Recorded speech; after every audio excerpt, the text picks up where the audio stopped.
Сәлем достар, менімен бірге бір күндеріңіз өтсін, барлығыңызға сәтті күн болсын деймін. Мен бүгін киініп аудан орталығына барайын деп шештім. Медосмотрдан өтуім керек еді. Осылай киініп үйден шығып, айналаны түсіріп, вокзалға барғанша жолдың барлығын түсірдім. Біздерде қар аз, бірақ жердің барлығы мұз. Осындай әдемі күннің шығуы. Ан жақта парк, детский площадка бар. Осындай әдемі елканың талдары бар. Осы жолмен тездетіп вокзалға барамыз. Мықты алыс емес үйден.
Осылай вокзал жаққа да келдім. Одан кейін менің пойызым келді.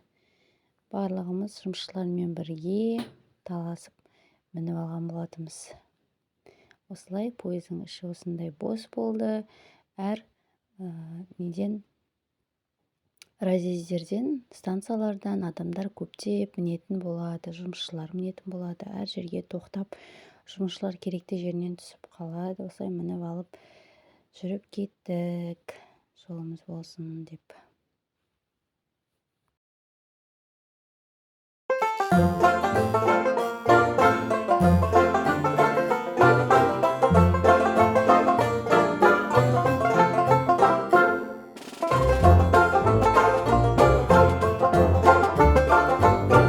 Осындай пойызда киімдер сатады. Бір келіншек үйінен шай алып шыққан, осындай әдемілеп шай іштік. Киім-кешек, тамақ біздің пойыздың ішінде бәрі бар. Ұсақ-түйек, балдарға тәтті. 10 шақты станцияға тоқтап, мінекей 2 сағаттың ішінде аудан орталығына жеттік.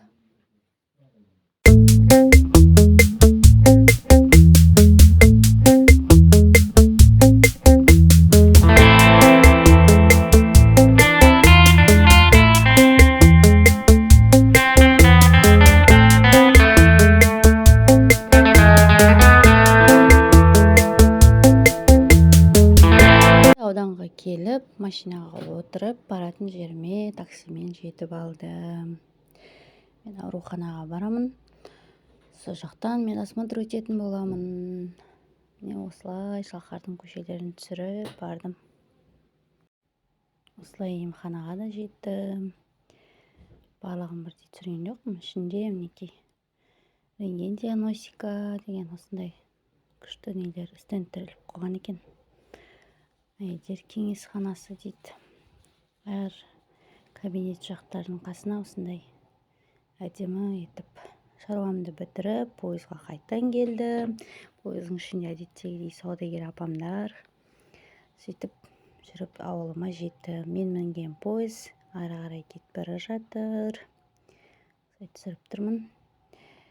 Үй жақтағы дүкеннен соғып балама биге қажетті гүл сатып алдым. Осылай бір пакетпен жеттім. Үйге келіп тез-тез шайымды ішіп алып, балама мектепке шыққан болатынмын.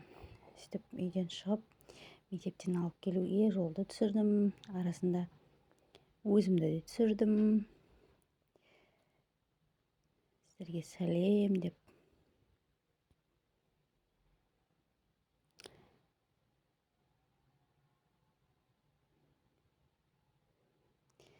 Жолдан магазинге тағы да соқтым. Өзіме семечке балама киндер алдым.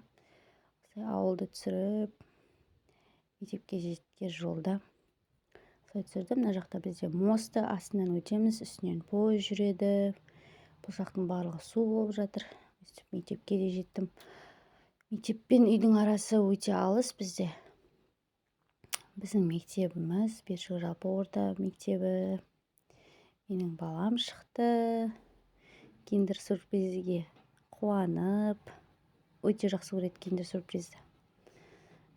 5 алсаң киндер алып береміз дейміз.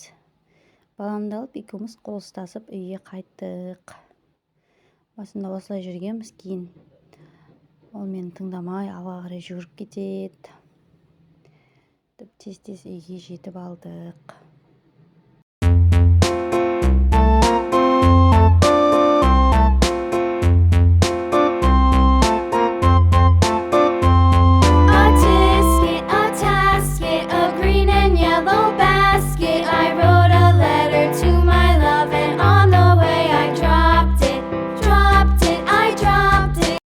Үйге келіп үйдегілерге шай бердім. Одан кейін тамақтың қамына кірістім. Балама 80-90 жылдардағыдай билейсін деген осылай киім дайындадық. Соның арасында сабақ оқыдық. Тамақ піскенше менімен бірге болыңыздар. Менің каналыма тіркеліңіздер. Ұнаса лайк басып, комментарий қалдырыңыздар. Осылай жүргенде тамақ та пісті. Мына менің қыста жапқан лечом. Осындай лапша по-домашнему жасадым. Және де менде икра. Осылай әдемілеп тамағымызды ішіп алдық. Арасында шашымды бояп алдым. Шашымның бояу уақыты болған жағды жуып тастадым. Төсектерді салдым. Одан кейін шашымды әдемілеп жуып ұйықтауға дайындалдық. Балдарды ұйықтатып сосын барып ұйықтаймын. Менің сарым ұйықтайын деп жатқан. Менімен бір күн болғандарыңызға рахмет.